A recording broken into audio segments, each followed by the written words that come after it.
Okay, so, sorry I can't be here today, but I'm going to try to show you guys how you would do your Ignite speech to see like what it would look like.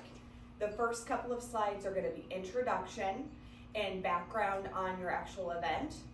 And then the slides go through and they analyze each of your best picked media based on rhetoric, fallacy, focus.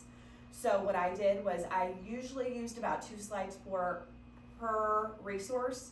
So it's about 12 slides of analytical information from your 6 resources. And then the beginning is like an intro, background on your event. And then the end is like wrapping it up. So I haven't practiced this at all, so I really apologize, but you will practice a ton.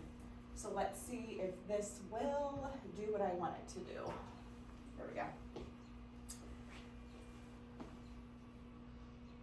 So you will load it up, and so my name is Tabitha Cooper, and my topic is the Oklahoma City bombing. The Oklahoma City bombing happened April 19th, 1995, and it was quite a tragedy at the time and very sensationalized by the media. The importance of this event is really interesting. The Oklahoma City bombing was the Alfred Murrah building, and that is what housed a lot of like really interesting federal government components. It had the Secret Service, it had the IRS, but it also had child care inside as well. What happened was this man, Timothy McVeigh, he was part of the Patriot movement. He drove a Ryder truck up to the front of the Oklahoma City bombing area. It had 4,700 bits of explosives in it, and in the midst of all of it, it exploded and killed 168 people. If it seemed like war yesterday, the reinforcements showed up tonight. At the center of it all, of course, is the bombed-out shell of the federal office building, and in its shadow, the exhaust. So the live coverage of this event, it was the 15 seconds I showed here was of kind of the trauma of the event, the heroes. So we didn't really know who had done it yet. It actually took 90 minutes to find this guy, but the live coverage was very sensationalized focused. By the time we get to the newspaper, though, the media has completely flipped the script. It is a year before the presidential election between Bill Clinton and Bob Dole, and what they do is they sensationalize it all. They make it very political. They say, if you vote for Bill Clinton, Timothy McVeigh, a killer of 19 children and 168 people, will not get the death penalty. Vote for Bob Dole, and he will get the death penalty. So they really sensationalize this event. But by the time the magazine comes, the magazine is not focusing on Timothy McVeigh at all. Now we've got an over-political situation where they focus on this Patriot movement militia. So we have a bit of a larger scale blame game here. And it becomes a little bit of this rhetorical device of an either-or situation. Either you're with the Republicans and you want to get rid of this militia that birthed Timothy McVeigh, or you are with the Democrats and you want to protect Timothy McVeigh. My scholarly journal 1 year later was my outlier for sure. It was an educational journal. It had tons of pathos in it and no mention of Timothy McVeigh at all. It was actually written by a principal who essentially focused on the love he has for Oklahoma City because his school is right in the heart of Oklahoma City, and he was quoted as saying, "Things like this don't happen in Oklahoma City." So that was definitely my outlier with no blame game at all.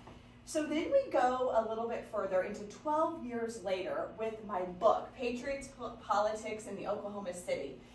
Stuart Wright was actually a sociology professor. He was incredibly left-leaning, and a lot of his focus was on the militia and trying to kind of point blame specifically at this bigger element. Less about Timothy McVeigh, very little info on Timothy McVeigh, but more about how the Republicans had started this. Now here's the stickler though, is my reference source. My reference source was very informational, almost to the T, with data and charts. But what was really shocking was they published Timothy McVeigh's manifesto. They waited till after he was executed, but it kind of had this feel of we should feel sorry for him. So the reference source encyclopedia was kind of shocking because anyone who didn't know the event would read this, people like you, and they would feel sorry for Timothy McVeigh. So my final thoughts are, at first it's all about the heroes, right? It's all about these heroes who are counting the dead, and as soon as they knew it was Timothy McVeigh, it became political. Mostly because it was in 1995, the presidential election was in 1996. So then they go on a bigger scale. They make it less about Timothy McVeigh by the time the magazine comes out, and they make it more about this militia. And there becomes this political back and forth, this blame game in a way of an either or substantiality. That if you are with the Democrats and Timothy McVeigh is going to be free, and if you're with the Republicans, he will be executed. So it becomes an either or element. But the real big outlier here in all of this was this idea of domestic terrorism. Once it got to the book, it became a bigger discussion about what we are doing about domestic terrorism in the United States, and the blame game was much more political. The first 24 hours, there's information, there's shock, they're using words like counting the dead, very much pathos. 1 week to 1 month, we have a blame game, we have sensationalism. 3 months to a year, you're back to a memoir style with that principle, and then 1 year we have this bigger picture, this reflection, and this idea of either or. Either you're with us or you are against us. So in the end, Oklahoma City bombing was essentially sensationalized by the media to get people to vote for their side or the other side. And shockingly enough, with 168 dead and 19 of them children, it took an event like this to show us that the media sometimes is not always with us. Sometimes they're manipulating us. Thank you. So it wasn't perfect. There's a lot of stuff I've forgotten here. You probably know if I'm not here, something's up. But I want you to see how this would be broken up and how quick it is. It is very quick. You have to be very organized. So when I say 12 slides analyzing your resources, I mean that I would do 2 slides per resource. You probably noticed that there was very little words on the screen. I start by introducing my event, and then I go into like the importance of like, why would this even be a thing? Well, for me it was a thing because it was a federal building, and that's why he targeted it. And then I did another little overview of why it's important, and then I jumped right into my video. The videos have been a little dicey lately. They're not playing automatically, they're playing on a click, so I'm a little annoyed by that, but we'll figure that out. But you do, if you can, want to show a 15-second clip, and tomorrow I'll show you how to manipulate that in a Google slide, because we have to use Google Slides. You can't use Canva. It just doesn't work well when we publish to the web. So then you analyze each of your 6. You're gonna pick your best 6 as a group. You wanna be very diligent about picking the 6 that really show blame game, rhetoric, sensationalism, the over-emotionalness of the event. And like I said, do 2 slides per that.